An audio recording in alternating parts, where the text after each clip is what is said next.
we shall see the first and the major function of a bank, namely acceptance of deposits.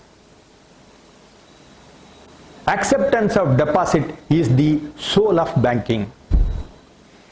If a banker doesn't accept deposits, he is not going to survive, because it is his raw material. Without raw material, no factory can run. Similarly, without deposits, no bank can run. And if you don't have resources, you cannot lend. Unless you have money in the kitty, how can you lend it? Therefore, you have to first ensure that your kitty is full of deposits with money. Deposits and which has resulted in money in your kitty. And only when your kitty is having money, you can lend. Therefore, acceptance of deposit is the most primary function of a bank. And all banking activities, including the most advanced issuing of check, issuing of letter of credit, or negotiating a letter of credit, whatever may be the complicated advanced function of a bank, all that starts from this basic function called acceptance of deposits. Because deposit is the raw material, it is the air that he breathes.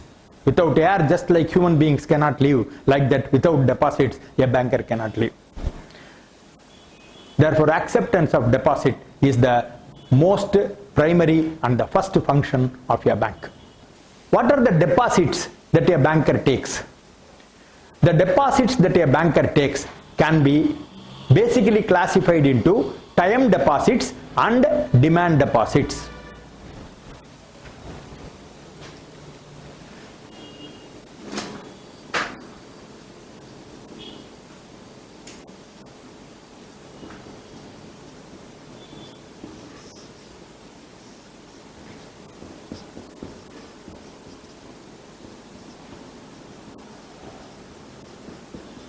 These are the basic two deposits a bank takes even today. And even the biggest bank, from the smallest bank to the biggest bank, there are only two types of deposits. One is time deposits and the other is demand deposits. So what is time deposit? Time deposit is deposited for a fixed period, for a given period. Suppose some retired person comes and deposits 10,000 rupees in a bank for 5 years, it is called a fixed deposit, which is coming under time deposits. A time deposit is for a given period. On the other hand, a demand deposit, there is no period involved. It is given to the bank and the customer can come and demand for that payment of that money, payment of that deposit at any point of time. Tomorrow, day after tomorrow, 5 years hence, 50 years hence. Time is immaterial. And the banker has to pay when, as and when the customer asks for the deposit. That is why it is called a demand deposit. Time deposit is further subdivided into three categories. One is fixed deposit, and the other is reinvestment plan, and the third is recurring deposit. Fixed deposit, all of you know, it is given for a period, maybe 1 year, 5 years, 10 years. So the customer comes and deposits the money for a given period. Reinvestment plan is nothing but a fixed deposit which automatically allows interest on interest. So it is not a different deposit, type of deposit. It is a fixed deposit with a little more facility for a customer, which will enable automatic reinvestment of the money and automatic earning of interest on interest.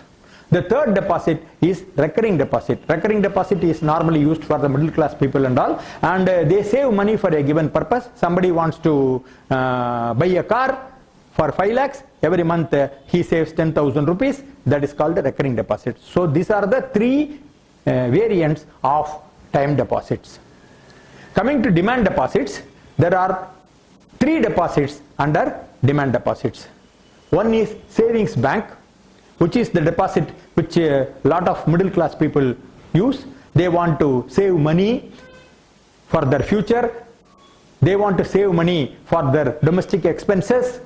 These people come and open savings bank account. Current account is for business people. where there will be large value and large volume of transactions. Suppose somebody is doing a textile business. Every day he will be selling. He will be selling lakhs of rupees, and all that money is deposited, and he will be issuing checks to various persons from whom he buys textiles. So something around 25-30 checks will be honored every day.